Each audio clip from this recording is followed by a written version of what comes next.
Hey guys, welcome to Game Bat today, bringing you a video for our favorite weapon series for our Warzone weapons. Today we're going to be covering the FN LMG, or the Knight Armament Company Light Assault Machine Gun, LAMG. So I'm going to be using the adverse barrels on this. We're going to convert it to use the adverse barrels where it fires around 1,000 rounds per minute. I'm going to be using it in Warzone. I'm going to walk you through the loadout as well as walk you through a Warzone win with this that we got in duos. So I think this is one of the more underrated weapons right now. It seems like it came out, everyone used it that first couple days, and then everyone kind of disregarded it and thinks it's a horrible weapon. But if you use it in the right situations, it's actually very, very effective, as you'll see here. So let's go ahead, we'll back out, I'll build this, and then we'll jump in and I'll walk you through the Warzone win where we have some really nice kills with this weapon. So we'll go ahead and get right into it.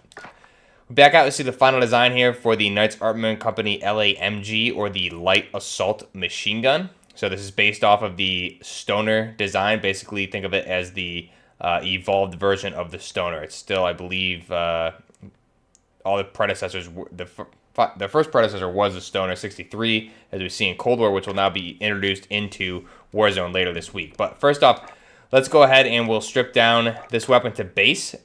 So base, here's our base FN LMG, or our Knight Armament Company LAMG.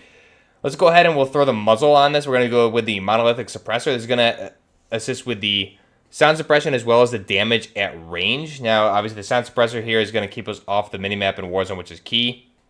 Cons are going to be ADS speed and the aim walking steadiness, which really isn't going to be too big of a deal. We'll mitigate that elsewhere. Now, for the barrel, we're going to want the XRK long shot adverse. So this is going to be the longest barrel available. And now, obviously, you can see here rate of fire. So improved range and insane rate of fire with smaller increase in recoil. So at base, the weapon itself with the base barrels as well as the advantage barrels doesn't have really any recoil, but you're firing around 500 to 550 rounds per minute, versus the adverse barrels, you're around 1,000 rounds per minute. So with this, we're going to get the pros being the damage at range, because we have the longest barrel here with the adverse. We have the bullet velocity increase, fire rate increase, cons of the recoil control, aim down sight speed, and movement speed, which are really going to mitigate all of that, so it's not going to be an issue for us. So we'll go ahead and select that. And now, really, one thing to note with this is basically the only difference between the adverse and the advantage. You can see no difference in the handguard, just one has the rubber band around it to indicate it. But really what this is basically the gas block is tuned up to increase the rate of fire. That's how that's really done. It's based off one of the old Stoner designs as well. So go ahead, and now for the laser, we're going to run a TAC laser. So it's going to give us really the only laser available. It's surprising. I think this is one of the few weapons that you only have a TAC laser option for anything outside of a sniper rifle. The pros here are going to be the ADS speed, the aiming stability, and the aim walking steadiness. Con is the laser is visible to enemies, but really, I don't think it's too big of a deal. The pros you get for this are far outweigh the cons. And most of your engagements really, when I'm using it, and the engagements that you want to be in, you're not really worried about the laser. It's not going to give you away too much at all. So we'll go ahead and select that. Now the optic, we're going to go with the Leopold Hammer or the Integral Hybrid, probably one of my favorite optics in the game, if not my favorite overall. So you get that 3.25 zoom. You can toggle up to that top mounted red dot sight, which is awesome. Slight decrease in the ADS speed, but we've already mitigated that with the TAC laser. It's not going to affect us. Going to go with the base stock as well as the no perk, no ammunition. You have a couple different options there, but we're going to want to use it elsewhere with the underbarrel attachment. So we're going to want the Ranger foregrip. This is really going to assist with our recoil control for our vertical recoil, which is where, when we're using the adverse barrel, is where you're going to feel this. So the Ranger foregrip is really going to help keep this nice and steady. It's also going to assist with your aiming stability, which is nice as well. So you really are getting attachments that are working with each other with the TAC laser, the long barrel, everything like that. We're getting recoil control, aiming stability here. So it's all kind of evening out. Now the cons here are going to be the aim walking movement speed and the aim down sight speed. But again, like I said, we're mitigating that with the TAC laser and the other attachments, so it's really negligible at this point. So we're going to put that Ranger foregrip on. Now that's our final design. Let's go ahead. The camouflage I've been running with a lot of my weapons lately, I'll show you, is going to be kind of in a digital mood lately. So the Marsh Digital or even the Bark Digital, I think, are really good options here. We'll go ahead and put on the Marsh Digital. It looks really nice on this weapon. And then for the reticle here, you'll notice clean, nice sight picture. I've been really running a lot with the hammer. Is going to be the Heroic. So you get that nice cross. You don't get that yellow reticle. You only get the yellow reticle on the top mounted red dot sight of the hammer sight. So we'll go ahead and select that. And you'll see how that looks in game. Really easy to get shots on target, especially with that TAC laser.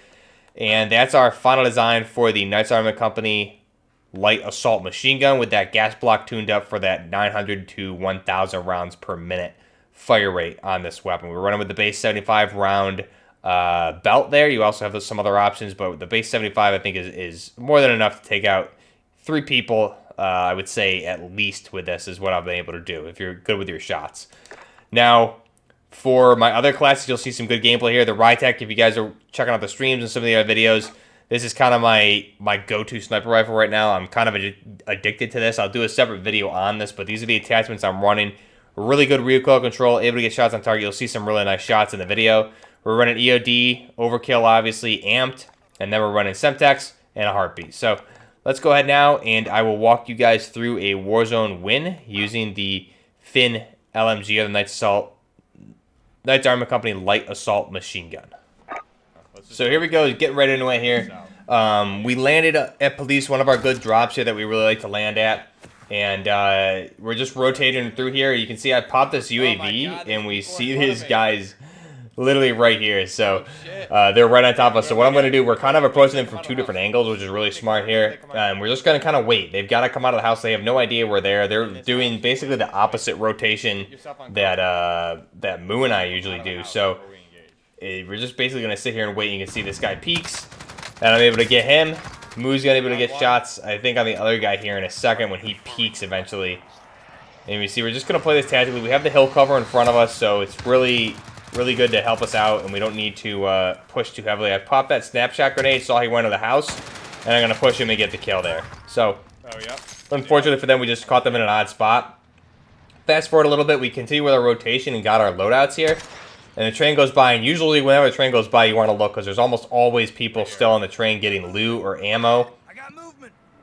And you can see we spotted some people there, so we're kind of tracking them at this point.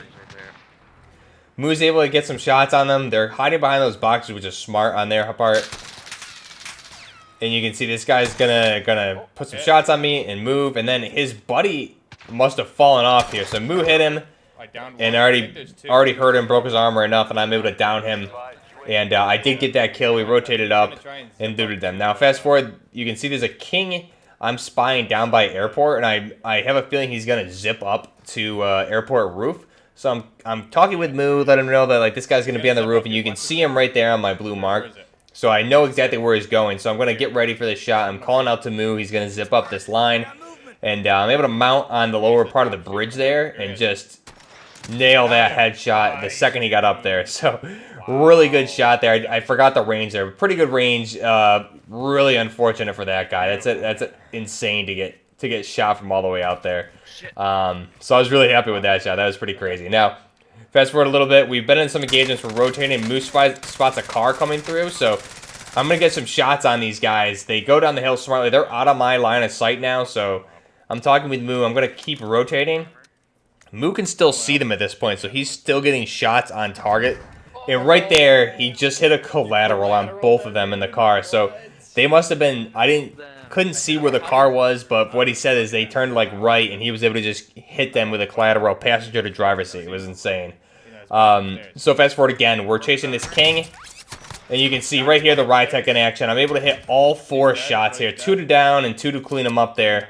Able to control that recoil really effectively with this weapon and just get shots on target. This is definitely my favorite weapon right now for snipers. It's just I'm very used to it. I'm able to hit the very long shots. So fast forward again, we engaged those guys a lot. They ended up dying. They jumped off the bridge and got engaged by another team. So we're rotating to the right in this circle, trying to go towards airport, and we spy a truck. So this is one of the scarier things when you're getting close to the end circle, because typically these guys have trophies and they're just gonna charge you and like run you over and stun you. So this guy sees us, and he didn't have any of that. He must have just spawned in recently or something. I'm not sure what his weapons were, but he gets out, tries to fight a little bit, really smart play by him, putting the truck between himself and us, and then he knows the wall's coming at us. But the firepower we had just really outmatched him. I'm able to disable the vehicle, and Moo's able to rotate the other way and clean him up. And you can just see right there the truck blows up and almost kills me. But that fast rate of fire just really destroyed that vehicle. So again, fast forward, we just got our ghost loadout. We're debating going up to airport roof. But I'm almost certain there's people up there. So I'm thinking maybe we should be just below and not even try and get on the roof. So I'm kind of just, we're talking it over, and I'm trying to watch up there because I'm pretty certain that there's going to be people up there. And I'm trying to trying to figure out what we're trying to do. Like I said, I want to be right below in the room where we're above right now. And there I spot this guy. Pretty confident since I have this high rate of fire, if I can just get eyes on him, he's basically done. So I'm going to jump off, put the building between myself and this guy, and just kind of head glitch that. So that way if he jumps up, he's got to jump on the ledge to see me, so I'll have a clear shot on him at this point. So Moo's plating, and I'm telling him to move towards me. You can see that guy jumped up again, looking the same spot where I was. Looks at Moo, and I'm able to beam and break his armor, allow Moo to move up. And now what we did is we stayed low, like I said we want to do. We rotated in towards the tents here. That guy, we've been watching those guys over there. There's guys really all around us. I'm able to break that guy's armor. And then we're going to rotate here. I have a gas mask, and I see where that final circle is going to rotate to. So I'm going to move ahead. Unfortunately, I moved a little bit too far. I was planning to get up here and put this bridge between myself, but you can see it's a little taller than I was expecting there. And I had to move down quite a bit to be able to see these guys that I can hear coughing. So I'm able to get good shots on this guy. Then I get engaged by one of the other teams rotating in. So I'm going to throw a couple grenades and stuns, rotate over.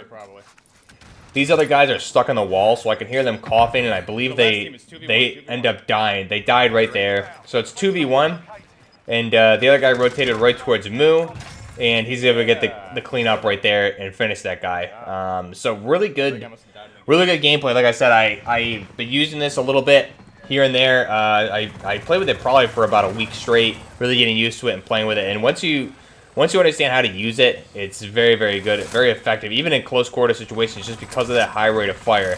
And you can see I'm able to turn on people very quick with it. And as long as you can get eyes on target with this at that closer to medium range, I feel you're able to hit shots. Even at long range, if you tap fire it, you can definitely control the rate of fire and the recoil.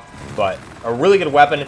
You never see anybody using this. I think in the community we have a couple people that use this, but I never ever see this in a public Warzone match. So I definitely recommend using it. One of the better machine guns, in my opinion. It fits a certain niche for sure, and that high rate of fire, if you can use it effectively, it's definitely going to pay off. So let me know down below what you guys think of this. This is Buffner Gaming with the Knight Armament Light Assault Machine Gun, or the KAC LAMG. Till next time, Buffner Gaming, out.